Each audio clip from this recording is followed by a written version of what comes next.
So, Esther is a book that doesn't often come up in general reading for most Christians. In fact, I was talking with a colleague this morning while we were sharing in prayer, and I'm at a Church of England college at the moment, although I remain a Baptist minister, and talking about how the lectionary helps us to read our way through Scripture. But again, we kept on coming back to the fact that large parts of it just don't appear in our readings. And Esther is a book which doesn't appear terribly often in the reading for most of us as we encounter Scripture. And I think that there are a number of reasons for that. I think perhaps the first is that for many people, it's one of the strangest books in the Bible. Because if we start reading the Bible, if I ask most people, who does the Bible tell us about? At some point or other, they'll tell us the Bible is about God. We might express that in New Testament terms, talking about Jesus and the Spirit and so on, but nonetheless, ultimately, we would say that the Bible is a book about God. It's the book of God, is one popular presentation of the Bible, at least in English, tried to put it out a few years ago, which is fine, except that when we read the book of Esther, we don't find God mentioned anywhere. At no point is God said to say anything, to do anything. And perhaps what's even stranger is that at all the key points where we might have expected the characters within the book to talk about God, they don't. So Esther calls a fast, and at that point you're thinking, well, she's going to pray, because elsewhere in the Old Testament, when somebody fasts, they pray, but she doesn't. She just has a fast, and we don't find anything more about prayer within that. That's probably the thing that most of us pick up most immediately when we notice that this is a bit of a strange book. We expect to find out about God. God's nowhere mentioned anywhere within the book. But it's a strange book in other ways as well, because the land of Israel is one of the most important points of theological reference within the Old Testament. In fact, Esther is the only book not at any point to mention the land. It is with Daniel set entirely outside the land, but of course when Daniel prays, if we remember the story of Daniel in the lion's den, he prays towards Jerusalem because he knows that this is where the temple was, and hopes again that one day it shall be. But the book of Esther never mentions the land of Israel. We never have any reference to this, or the idea even that Israel requires a land. And this is a very strange thing.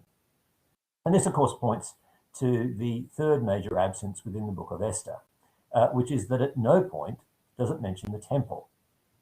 Now, obviously, a book like Genesis doesn't get to mention the temple because it doesn't exist at that point. But once Israel has entered the land, again and again we come to the temple. And even before the temple, of course, there is the tabernacle. So in Exodus through Joshua, Judges, and the early parts of the books of Samuel, there is a tabernacle, there is a tent where the ark is able to be kept. Ultimately, of course, Solomon builds the temple in Kings. And the temple becomes, again, absolutely central to pretty much everything that defines Israel's faith. And when we go through the Psalms, as I'm doing for some other work at the moment, again and again, we keep coming back to references to the temple. But when we come to Esther, none of those things are present. And complicating it and making it perhaps even stranger still is the fact that neither Esther nor Mordecai are necessarily presented to us as some sort of virtuous figures that we should follow. In fact, they seem to make some really awkward decisions. And Esther, unlike Daniel, for example, doesn't appear to worry about participating in royal foodstuffs, and in fact throws a number of banquets, because banquets are one of the great themes of this particular book. So it's a strange book. It doesn't do the things that we generally think that a book about the Bible should do. And in fact, some people have complained that it's far too nationalistic. And how can it have any theological character if it never mentions God? So these are the sorts of questions that people often come to when they start reading the book of Esther, even before we start working out, well, what sort of book is it? Did this happen, or is it like a parable? Or, how are we meant to understand it? But I want to say, even before we get to some of those types of questions, that it's worth noticing that we actually have three very different books of Esther that have come down to us from antiquity. So when I pick up my Hebrew Bible, or when I pick up a standard English translation, I have the form of Esther, which comes from the Masoretic text, the MT, for the abbreviation on the slide there. And this is the standard form of the Bible, the Old Testament, at least in Hebrew, that is the basis for most English translations of the Bible today. Obviously, within Roman Catholic tradition, where there are additional books, that's not entirely true, but certainly within Protestant churches such as my own, that's the case. And that's one form of the story that we have. But we have a second form, which is the Septuagint, or LXX form of the book. And the Septuagint is a translation of the book of Esther, well, in fact, the whole of the Old Testament, that was completed by the late 2nd, early 1st century BC. And in many books of the Old Testament, it's quite a useful tool for us being able to come along and work out text critical questions. But it also shows us ways in which Jews outside of Palestine, and this is important, outside of Palestine were making sense of the Old Testament. They were trying to wrestle with the question of how do we make sense of Hebrew Bible, as perhaps they would have known it, in their context where no longer is Hebrew the dominant language. And so the Old Testament as a whole was translated into Greek, possibly over an extended period. But we have the standard edition of this known as the Septuagint. But when we come to the book of Esther, we have one of the most remarkable differences between the Masoretic text and the Septuagint. As I said, in many instances, the Greek of the Septuagint and the Hebrew of the Masoretic text, you can tell it's the same basic text. But with Esther, we have the greatest degree of difference of any book within the Old Testament, because the Greek version is 107 verses longer. Now, to put that in context, there are only 163 verses in the Masoretic text. So the Greek text of Esther is about 65% longer than the Masoretic version. And this is usually divided up into 6 editions, which are known as editions A, B, C, D, E, and F. And if you buy a copy of the Apocrypha, you will find them printed as additions to Esther, as if this is somehow a separate text. And then they're listed A, B, C, D, E, and F. But in fact, if you read Esther in the Septuagint, they're not separated out. They are actually integrated into the story, although we can see fairly easily that they are additions to the Masoretic text. But there was clearly an attempt to expand the story. And the interesting thing when we see these additions is that they were, in fact, wrestling with precisely the things that have continued to trouble many Christians today. So we start with prayer, and we find that the additions in the Septuagint are full of prayer and the language of worship. God is suddenly very active in this part of the book of Esther in a way that is not active anywhere else. Now, I think it's quite clear that these are demonstrably added to the Masoretic story. They interrupt the storytelling. They're written in a very, very different character to what we find in the Masoretic text. But it shows us that even in the period before Christ, as Jewish believers were trying to make sense of this book in their environment, they were struggling to say, well, what do we do with this book, which seems so very, very different from everything else that we know?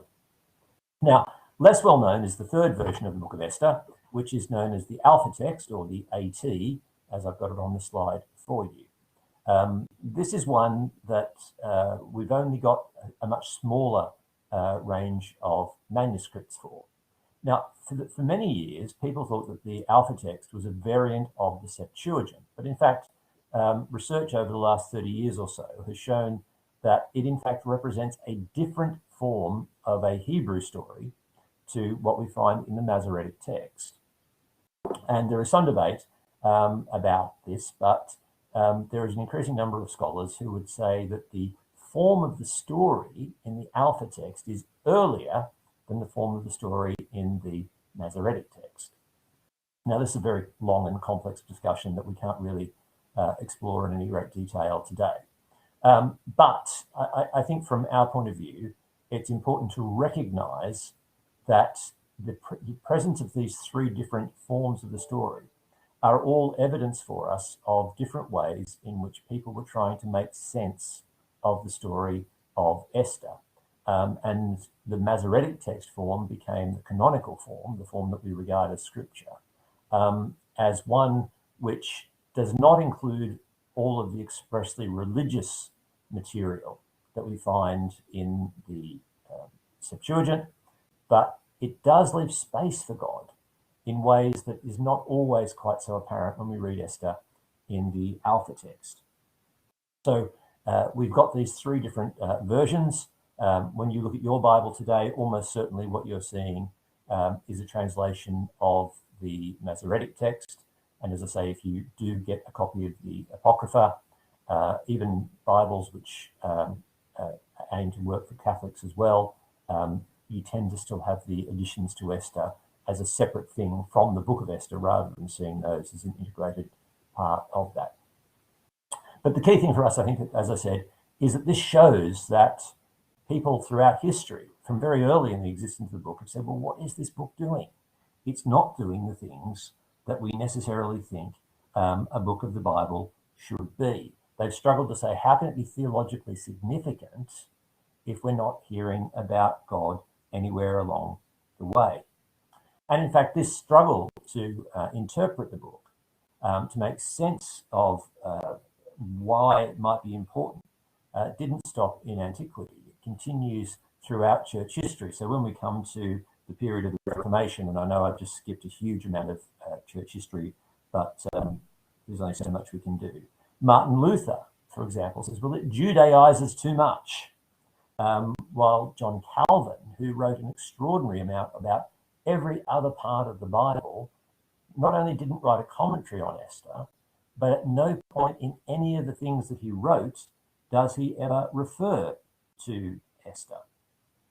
So we have this clear struggle in the Reformation, and what happened in the Reformation has continued since then, as people try to make sense of this book and say, well, what are we doing with it? What's it here for as part of our scripture? Now, interestingly enough, it's very much the opposite in Jewish scholarship, perhaps because the story of Esther recounts a great moment of Jewish deliverance, which happens in the period of the Persian Empire, which forms the foundation for the Feast of Purim. Jewish community, Jewish scholars have found this to be a really important book, and we find Jewish thinkers engaging with the book of Esther throughout history as well. So we've got these different approaches. So really we've got to ask ourselves, what is this book doing here? What is a book which in so many ways seems to be a stranger in the canon, doing within the canon and helping us understand what God is doing? So that's why I want us to think a little bit about its purpose as we move on. Why is the book here? Well, the South African scholar Jimmy Loder, although these days he's based in Vienna in Austria, published a really influential essay in the latter part of the last century, talking about Esther as a story with various levels of meaning.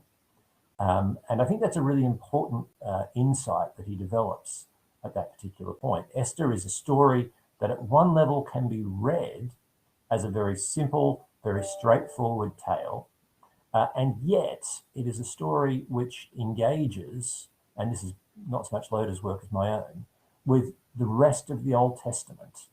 And that part of the key to understanding what we're doing with reading the book of Esther is to see that it is a dialogue with so much of what we find throughout the rest of the Old Testament. And what we'll see, I think, is that God is present in some way or other. Now, is it because he's hinted at, or his presence is veiled? We can argue about the language, but nonetheless, we're going to find that God is there, but in a way that forces us to think about how God is active rather than telling it to us quite straightforwardly. Now, in thinking about the purpose of the book, for many years, and we can find this in commentaries in the early part of the 20th century, the argument was that the book of Esther exists to explain the origins of the festival of Purim, festival which is celebrated around February, March each year. And the festival of Purim is a great moment of celebration within Jewish life, where there's lots of gift giving and kids dress up. And if you ever get the chance to go to the synagogue and sit upstairs where you're allowed to sit, you'll see that it's a very, very exciting and very loud worship service that's there. And certainly Purim is something that emerges from the book. But the interesting thing is that Purim isn't mentioned until we get to the book's conclusion from chapter 9, verse 20 to chapter 10, verse 3. So if the whole purpose of the book is Purim, that seems slightly strange, because chapter 9, verse 20 to 10, verse 3 is a kind of appendix to the main story. The story proper finishes at chapter 9 and verse 19, and then we get this series of letters that are being written about the process that establishes Purim as the festival which is going to celebrate this. So although these letters that we find in 9:20 to 32, or rather chapter 10 verses 1 to 3, there are only 3 verses there, is about the greatness of Mordecai. But these letters at the end of chapter 9 certainly say Purim is to be celebrated. So I would want to say that Purim is a purpose for the book, but I don't think it's the only purpose for the book. And alongside this, of course, we have to ask the question, is this a book which is telling the story of what actually happened as the reason for it to be celebrated, or is it telling a story in the same way as Jesus told parables? The answer is probably somewhere in between the two. There are, and we won't take time to go through them all now, there are a number of historical problems that we face with the book of Esther, not least that the only queen for King Ahasuerus, or Xerxes, as he's often put in translations using the Greek form of his name rather than something closer to the Persian form, was called Amistris, not Vashti or Esther. And we have to ask, why would a Persian monarch want to destroy a large part of his empire? Now, I believe, and in my own book on Esther, in the Bible Speaks Today, I've attempted to explain why we can think that there was a genuine historical event that lies behind the story. But in telling it, I believe certain elements have been heightened for effect. So in the same way as some of Jesus' parables draw on things that are happening in history, but also draw on other parts of real life in general to tell their story, so also the book of Esther is in part, at least, doing that. But when we realize that there is some historical event behind the book, I think we start to see that it is wanting to engage very, very carefully with Persian life. And it's wanting to show that there is a really marked contrast between Persian state power and the way that Israel is meant to live. And through this, we're going to see that there is an implicit reference to God, to God's authority, to God's power. And this is absolutely central to what the book is trying to do. Now, the way it does this is by setting up for us, in the opening few verses, in fact, this portrayal of King Ahasuerus. As I said, if your translation says Xerxes, it's the same king, but some translations go for Xerxes as the better known name for this king, which is how it's come down to us through the Greek works of the Greek historian Herodotus, who of course wrote the book History, from which we get the word history. And he refers to him as Xerxes. So a number of English translations use Xerxes. I'll use Ahasuerus largely because that's the English translation I've got in front of me, and it's closer to the Hebrew form, so that's slightly easier for me to remember where I'm up to. But if you open your Bible and you look at those first 9 verses of chapter 1, you'll see that what we're being given is a presentation of somebody who is extraordinarily powerful, extraordinarily wealthy, and who is able to control almost everything in his empire. And it's a vast empire. Notice how it begins. Now, in the days of Ahasuerus, the Ahasuerus who reigned from India to Ethiopia, now it's the northernmost part of what we call India. It's not the whole of India, but just into the Kush area there, to Ethiopia. So again, not the whole of modern Ethiopia, just to the northernmost part of it, but nonetheless, this is a huge area. 127 provinces. Now, elsewhere, those provinces are described in terms of the number of satrapies. Satrapies is a Persian administrative district, which is larger than a province, but the writer of Esther, I think, chooses to refer to the provinces, largely because it's a much bigger number. And the writer of Esther is wanting us to get this grasp of just how vast and how powerful Ahasuerus happens to be. And Ahasuerus, we're told in those days, sat on his royal throne in Susa. Some translations say the capital, some say the citadel. It's probably better to think of it as a citadel because the Persian Empire actually had 3 capitals, and Susa was the winter capital. And the idea was that the king really always had to be nice and comfortable. So sometimes it was too hot, sometimes it was too cold to be in various places. So Susa is where he goes for winter, just to make sure he's able to be nice and comfortable. And he's there, and in the 3rd year, he has this huge feast. And straight away, of course, this introduces an important motif for the book of Esther, which is feasting. And we begin to see that the Persian state is going to engage in absolutely massive public spending, largely to no benefit beyond to say, look how powerful, look how great and impressive the king happens to be. So he has this great army, feast for the army of Persia and Media, so this empire that stretches from the north of India to the north of Ethiopia, all the regions in between, including, of course, the area of Israel. And he shows them the riches of his glory and the splendor and the pomp of his greatness for many days, 180 days. This is a 6-month festival for the army, which is held at Susa. This is an incredibly expensive display of power. And one of the things that was very important in ancient monarchies, and we find new forms of it in political propaganda even today, was that the king should always be shown to be very powerful, to be very impressive, able to control what people were doing and to give great deals to them. So he has this huge party that lasts for 180 days, and you get to that, and at the end of that, and you think, well, that's got to be the end. But he clearly works on the theory that the best way to avoid a hangover is to stay drunk, because although there's lots of feasting in there, that, and so on, at the end of the 180 days, he then gives another feast for 7 days in the palace. And this one then gives us the chance to see how much wealth there is in the palace. So we have this very impressionistic description of it within the citadel, where there are white cotton curtains and violet hangings. There's fine linen, there's silver rods, there's marble pillars, there's couches of gold, there's mosaic pavements of porphyry, mother of pearl, precious stones.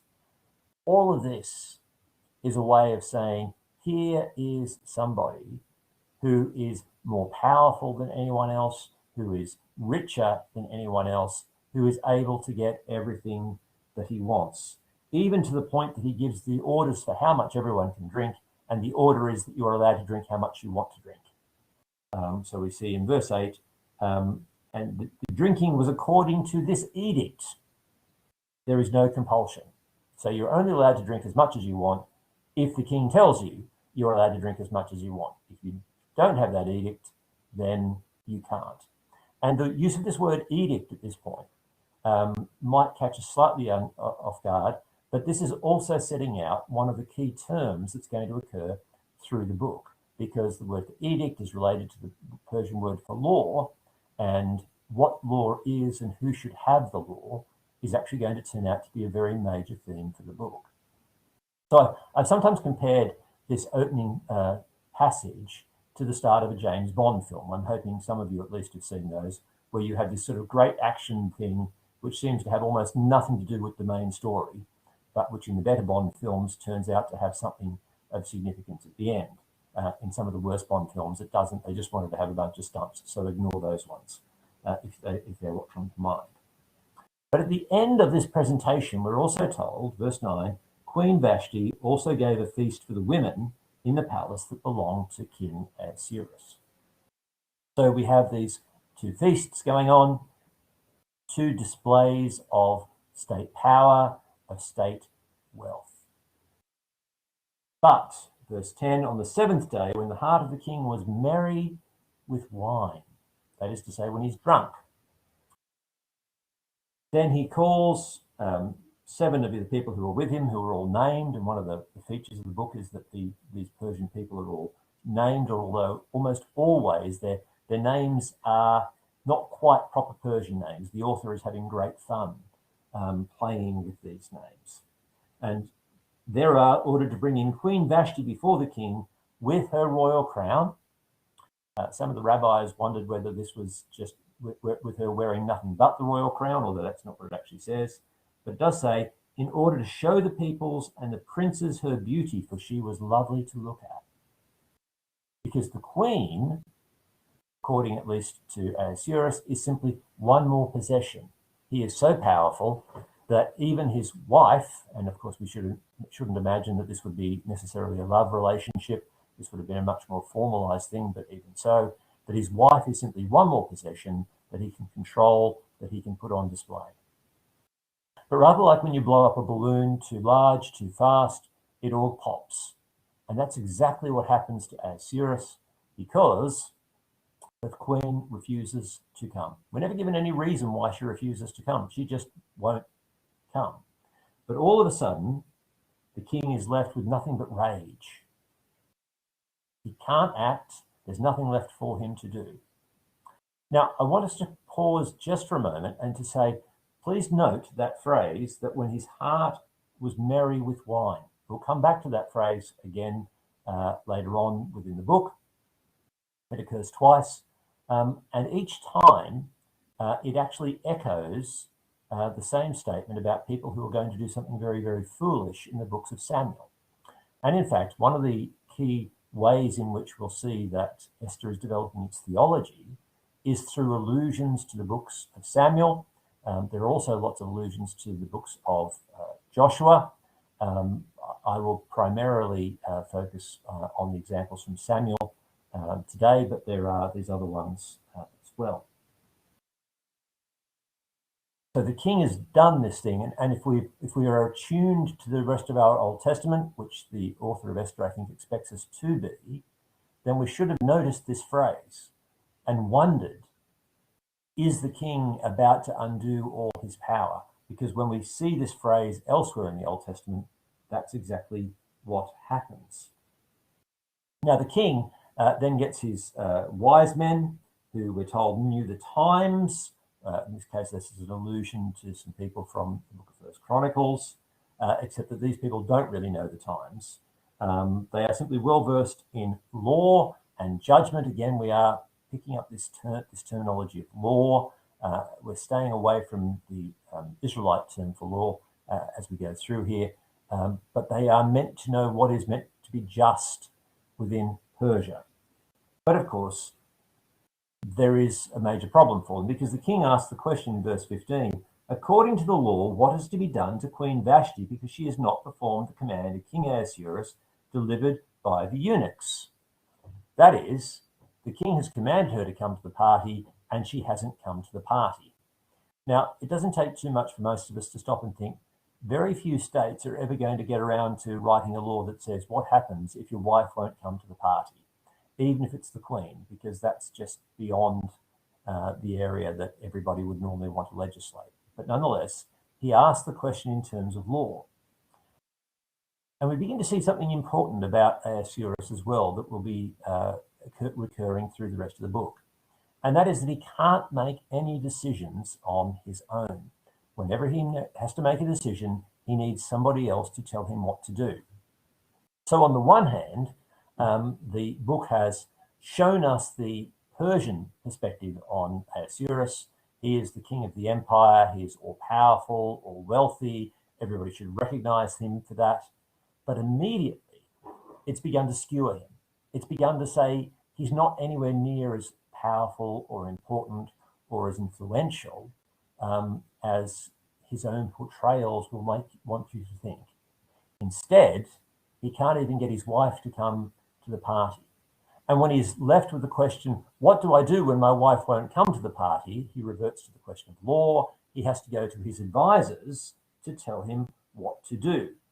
Now, having asked the question in terms of law, his advisors are very, very careful not to answer in terms of law because they know that there isn't actually a legal response, but they are going to pander to the king's ego.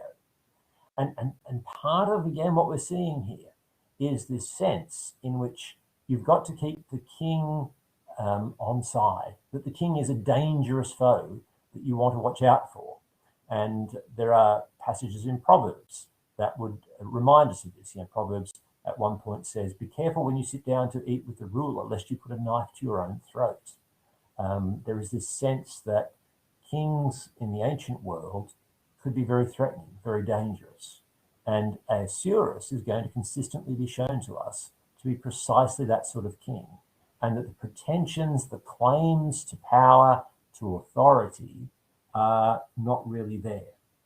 So the officials, as I say, they don't answer in terms of the law. Rather, they go immediately to the king's ego because that's really the issue. And they say, not only against the king has Queen Vashti done wrong, but also against all the officials and all the peoples who were in all the provinces of King Ahasuerus. Notice the word all keeps coming again and again. For the queen's behavior will be made known to all women, causing them to look at their husbands with contempt, since they will say, King Ahasuerus commanded Queen Vashti to be brought before him, and she did not come. This very day, the noble women of Persia and Media, who have heard of the queen's behavior, will say the same to all the king's officials, and there will be contempt and wrath in plenty. If it please the king, let a royal order go out for him, and let it be written among the laws of the Persians and the Medians, so that it may never be repealed. This is, again, a key factor within the book, that Persian law is irrevocable in some way. And here's what they say, that Vashti is never again to come before King Ahasuerus. Now, given that she didn't want to come, it's possible that she wouldn't feel terribly distressed by this, but we never really get any insight into Vashti. Perhaps the more important thing for the book is the next part. And let the king give her royal position to another who is better than she. Now, there's an oblique reference here actually to the selection of David over Saul, because David, of course, is the one who is going to be better than Saul. We don't know how David's going to be better than Saul in 1 Samuel 13. We don't know who the one who is going to be better is at this point, or how they're going to be better. But nonetheless, we are prepared for the removal of Vashti. And this removal of Vashti is going to create the context through which Esther is going to be able to rise up to a position of importance within the book. The key thing I'm wanting to see is to see in chapter 1, and we'll see it again in chapter 2 in a moment, is that Persian state power is being critiqued. It's all about externals. It's all about claiming authority whilst having none. And we're going to see that really contrasted in chapter 2 with the intentions of Jews who are faithful and trying to live out their life within the Persian Empire. And so we see this contrast because in chapter 2, after the removal of Vashti, we're told, chapter 2, verse 1, after these things, when the anger of King Ahasuerus had abated, he remembered Vashti and what she had done and what had been decreed against her. Then the king's young men who attended him said, let beautiful virgins be sought out for the king, and that the king appoint officers in all the provinces of his kingdom to gather all the beautiful young virgins to the harem in Susa, in Susa the capital, or as I said, the citadel, under the custody of Haggai, the king's eunuch, who is in charge of the women, that their cosmetics be given them. Let the young woman who pleases the king be queen instead of Vashti. This pleased the king, and he did so. Now we are seeing here again a consistent motif of the book. When Ahasuerus receives advice, it pleases him. We're told in verse 21 of the previous chapter, this advice pleased the king. We see it here. This pleased the king, and he did so. Whatever he's advised, he ends up doing. Now, this advice is extraordinary in chapter 2 because basically the young men are saying, look, get every beautiful unmarried girl in the empire and bring her in so that she may come and be with the king. And so the one who pleases the king rather, will be queen in place of Vashti. This is a huge number of people who have to be gathered from across the empire. And then we get this immediate contrast in the next part of chapter 2, because all of a sudden we're told that there was a Jew in Susa, the citadel, whose name was Mordecai. And he is the son of Jair, the son of Shimei, the son of Kish, a Benjaminite. Now, there are, again, lots of connections to the books of Samuel, even in his introduction, because his genealogy has echoes of that of King Saul. And we're going to see that the Saul story again and again is going to be important for how we are reading the book of Esther, because the Saul story provides the important background that's telling us how to read this story theologically.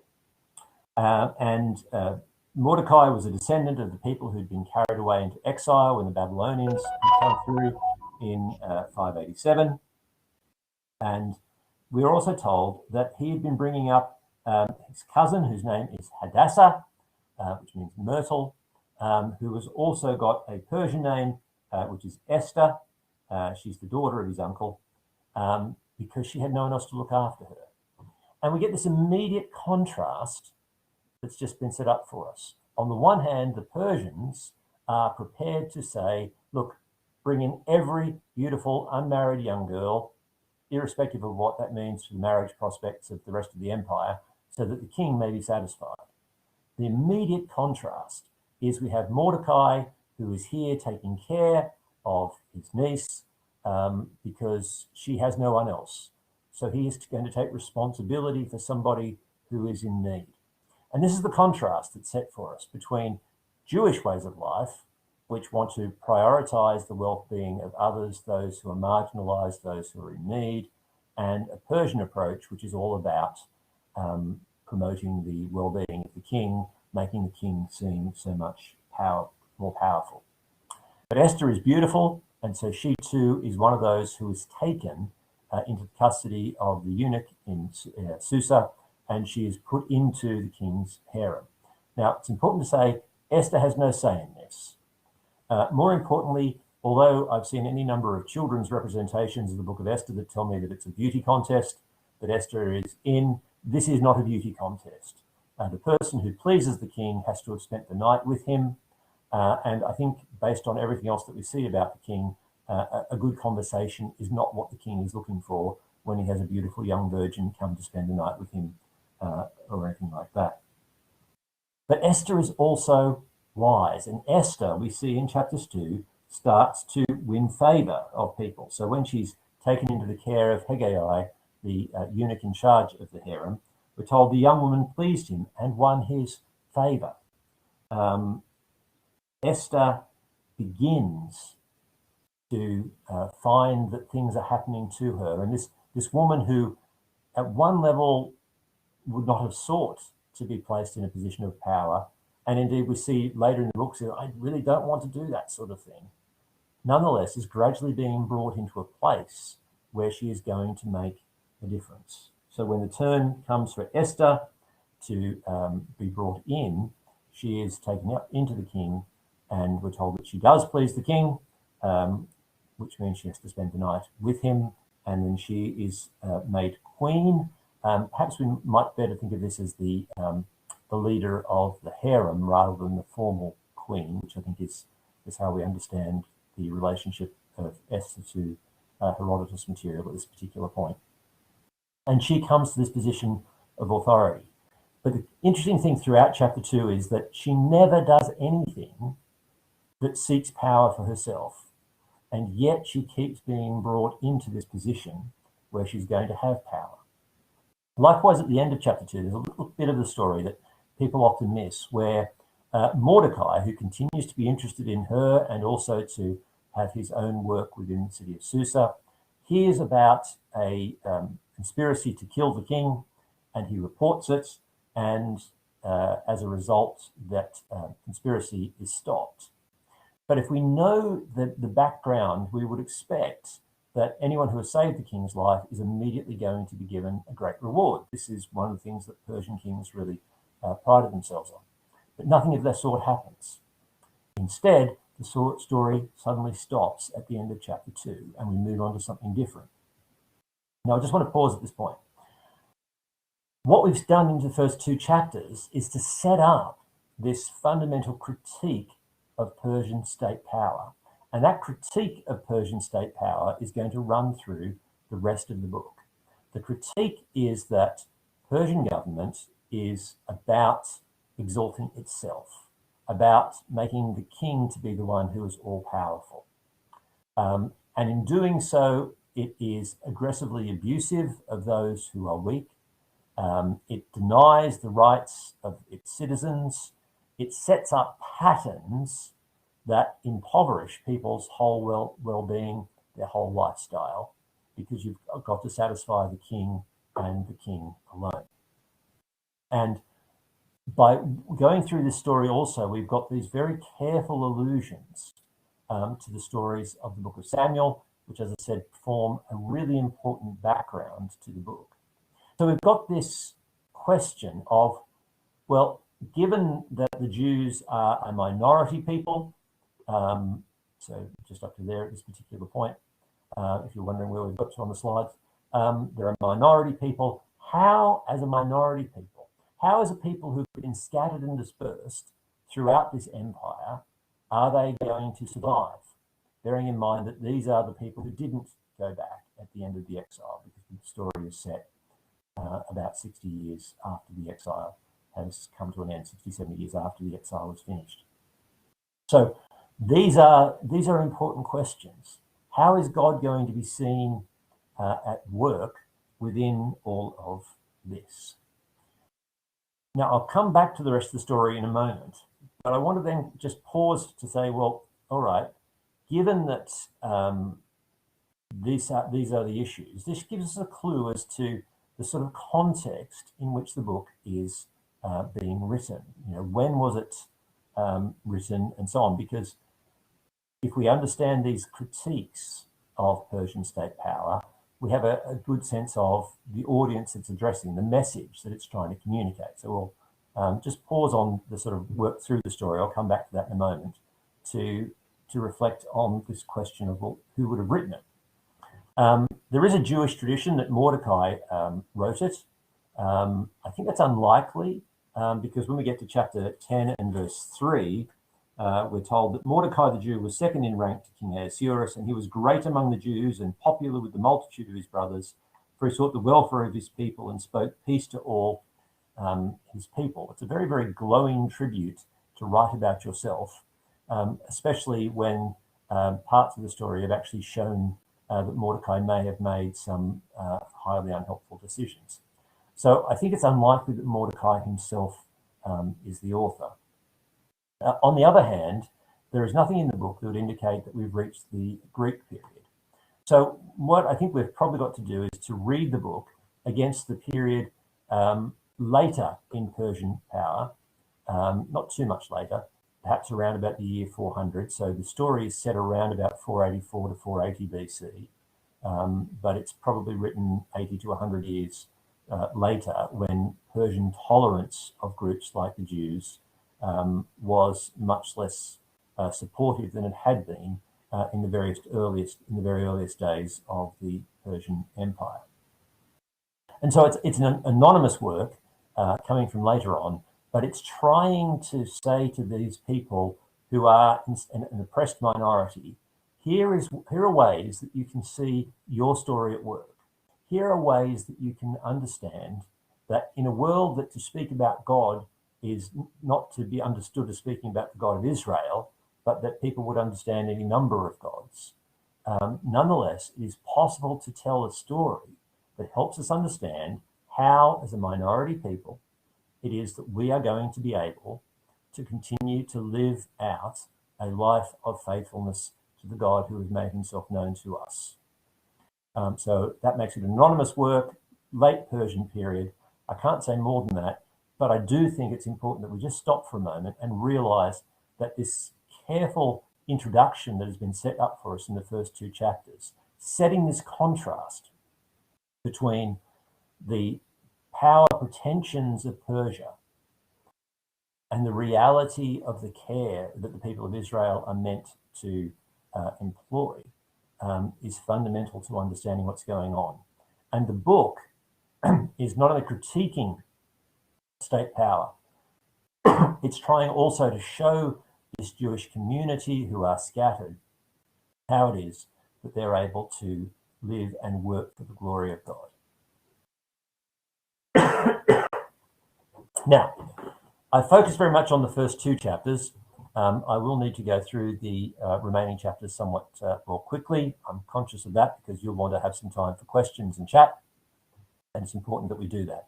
But I just wanted to focus for some time on those first two chapters so that we saw how they set up the key themes of the book. Now, the rest of the book is in fact structured as a chiasm. So a chiasm is a sort of an A, B, C, in this case, B-A- pattern. And all of it is actually going to turn around the king's sleepless night in chapter 6 and verse 1. So it's possible to lay out a structure of the book, which is more or less each chapter, it's not exactly, but near enough, as a major unit.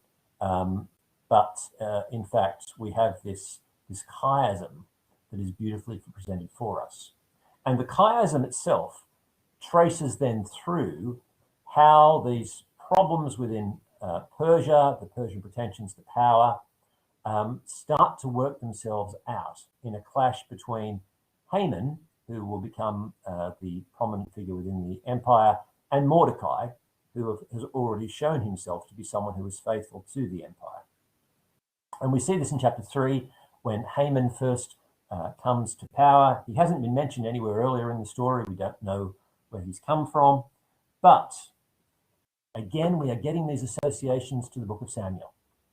After these things, King Ahasuerus promoted Haman the Agagite, the son of Hammedatha, and advanced him and set his throne above all the officials who were with him.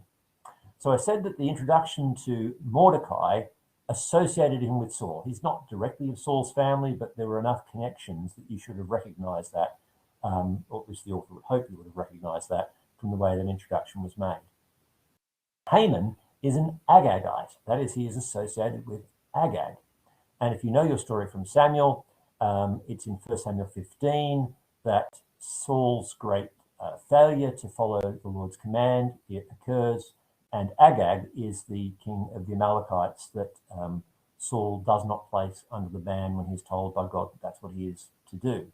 And this is when Samuel comes to him and says, you know, to obey is better than sacrifice, and to heed is better than anyway, that way.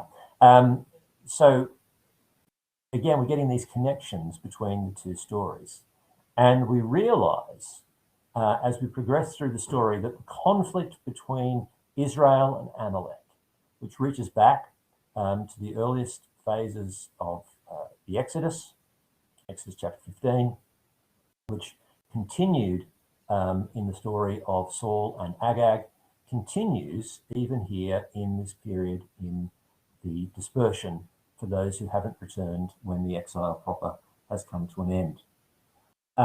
And we see that Haman is promoted and Mordecai doesn't bow down to him. Now that's unusual because ordinarily it's just regarded as politeness within the society not to do that. But Mordecai doesn't do that. It's as if Mordecai in some way or other is refusing to participate in a structure that will enable the promotion of Agag, the promotion of those people who have been Israel's historical enemies.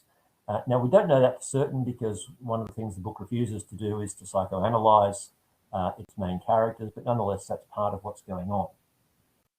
And Haman at first doesn't know about this, but he has people who tell him, and then he gets angry with Mordecai. And verse 6, when he's found out about this and he's become furious, but he disdained to lay hands on Mordecai alone. So as they had made known to him the people of Mordecai, that is, that Mordecai was Jewish, Haman sought to destroy all the Jews, the people of Mordecai, throughout the whole kingdom of Ahasuerus. So this ancient conflict is still being worked out. This conflict where God was at war with Amalek, that war that was declared in Exodus 15, that was continued in 1 Samuel 15, is continued through the book of Esther. And again, there are so many allusions that the authors of Esther are assuming that their readership are going to be able to make these connections. This is how you know what the story is about. And now, Haman goes through his own religious processes to determine his lucky day for this to take place. And actually, it gives Israel almost a year to organize, which is going to be very important. But he also goes before the king to ask, because he needs the king's approval. He is effectively prime minister, if you like, but he doesn't have the authority just to act entirely on his own. So he comes up with this story that starts with the truth, moves to a half-truth, and then an outright lie to get the king on side. So there is a certain people scattered and dispersed among the peoples of all the provinces of your kingdom. Well, that's true. Their laws are different from those of every other people. Well, that's partly true if you mean, do they have laws about their worship, which are different from every other people, because clearly they do. If you mean their laws about social justice, practices, and so on are different from every others, well, they're very, very similar to many others. They certainly take a distinctive slant because of Yahweh faith, but nonetheless, it's not an entire truth. It's a half-truth at best. And so we're told, and they do not keep the king's laws. Well, that's in fact untrue, because we see lots of evidence in the book of Esther that they do keep the king's laws, where that doesn't conflict with their faith in God. And so so he comes to the conclusion, it's not to the king's profit to tolerate them. And if it please the king, let it be decreed that they be destroyed, and I will pay 10,000 talents of silver into the hands of those who have charge of the king's business. That is to say, Haman is going to offer an absolutely astronomical bribe to the people, or to the king, to let the Jews be destroyed. Now, the king never actually finds out who it is that he's going to destroy, because the king basically is presented as being pretty thick. And so there is no attempt to find out. But a decree is issued for the destruction of all the Jews, and this is sent out by the courier service, which had already sent out the decree from chapter 1. Now, Mordecai hears about this, and he has to start getting messages through to Esther. And he has to get these messages initially through intermediaries. As we know that those start to happen, we don't hear so much about the intermediaries. But in chapter 4, he's having to convince Esther to say, you need to come in, because who knows whether it was for such a time as this you've risen to this position. Now, that's the verse that most people probably know from the book of Esther, because it leaves open the possibility that God might be doing something. Now, I think if you've been reading the book carefully and seeing all the references to the book of Samuel, you realize that God is at work, that there is this extended story. It doesn't just depend on that. Esther's initial response, though, is to send Mordecai a better set of clothes, because you shouldn't be seen mourning before the king. When he keeps on carrying on, she says, look, the king hasn't wanted to see me for a long time, and I can't just go in and see him. But Mordecai convinces Esther that she needs to do this. And of course, Esther says in verse 16, chapter 4, Go, gather all the Jews to be found in Susa and hold a fast on my behalf, and do not eat or drink for 3 days or 3 nights. So this marked contrast with all the feasting that's happened elsewhere in the book. Then I will go to the king, though it is against the law. And if I perish, I perish. So Esther is having to do something that she doesn't want to do, that she doesn't feel equipped to do, but she is going to go. And Esther and Mordecai, in various ways, are going to start working for the deliverance of the Jews. And they're going to do this initially through a series of banquets. So Esther has to invite the king to a banquet. And at the banquet, because one of the things we know about this king is he can never resist good food and good wine. In the banquet of wine, chapter 5, verse 6, he says, "To what is your wish? It shall be granted you. And what is your request? Even to half my kingdom it shall be fulfilled." Now, at this point, you might think, well, Esther, tell him what you're there for. He's just said that you can have whatever you want. But notice what she says. "My wish and my request is this." This is chapter 5, verse 7 and 8. "If I have found favor in the sight of the king, and if it pleases the king to grant my wish and fulfill my request, let the king and Haman come to the feast that I will prepare for them, and tomorrow I will do as the king has said." Now, you might think, surely she should have just come out and said, "This is the problem." But Esther, it turns out, is very astute, and she knows that you've got to get the king online.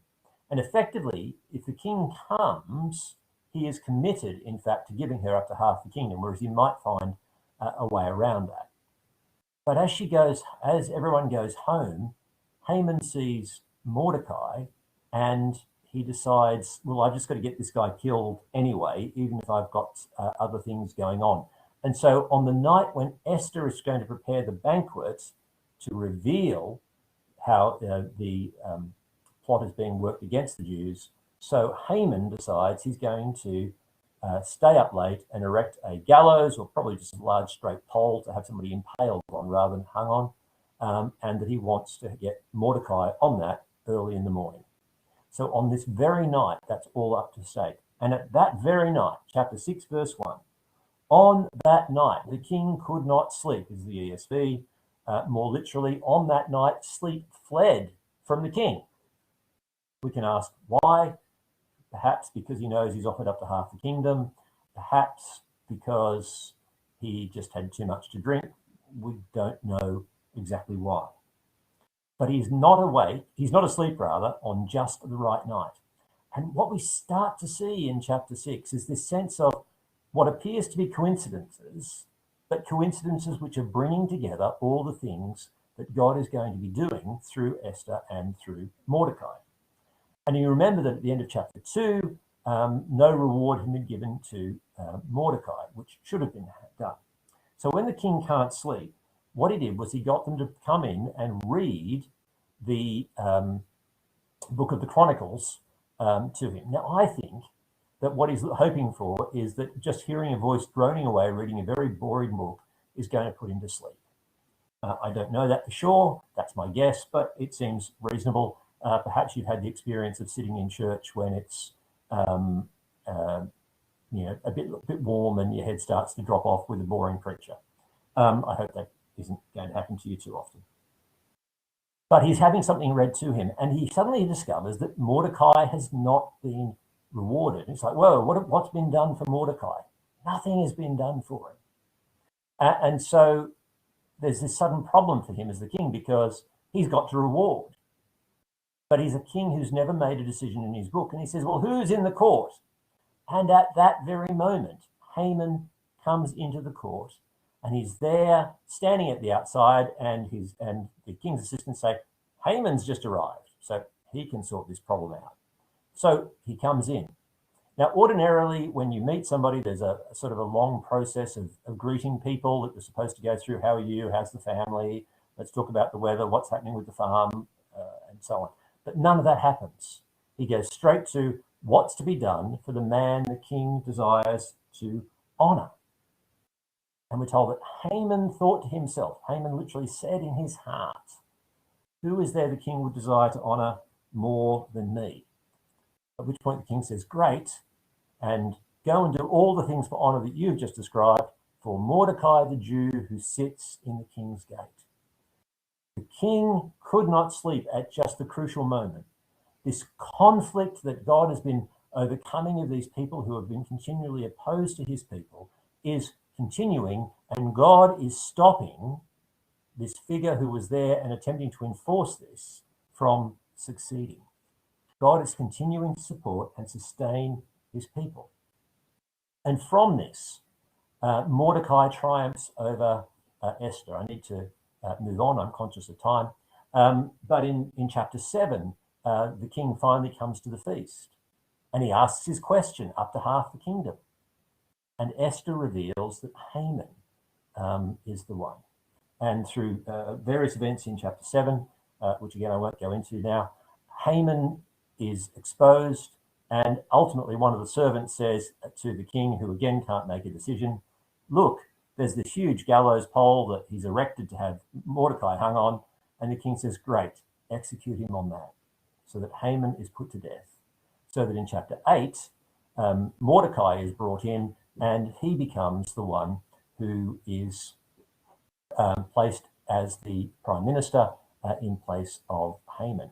But of course, you've got a problem, and that is that the Persian laws are irrevocable. How do you sort that?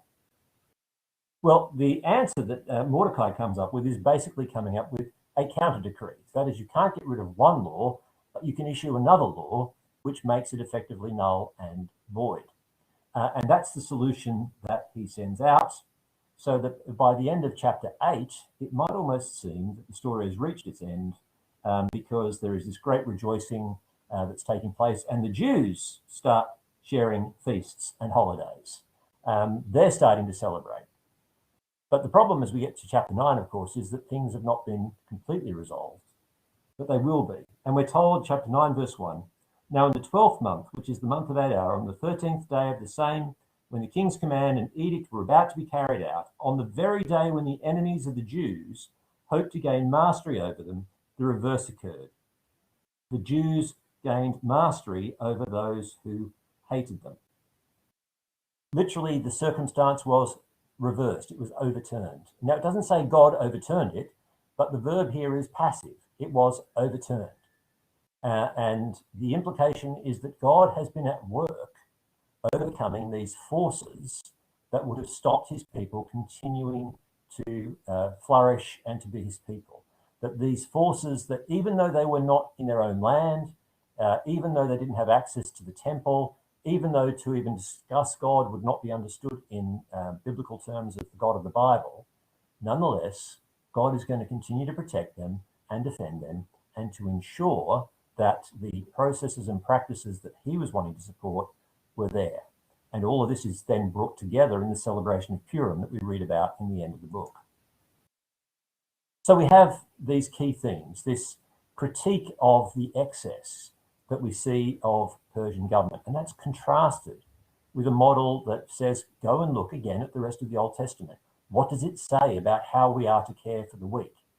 And so as Jews in the dispersion are reading this book, they are being reminded that they are not the ones who have overt power, but there are practices that they continue to inhabit that model what it is to know the God of Israel.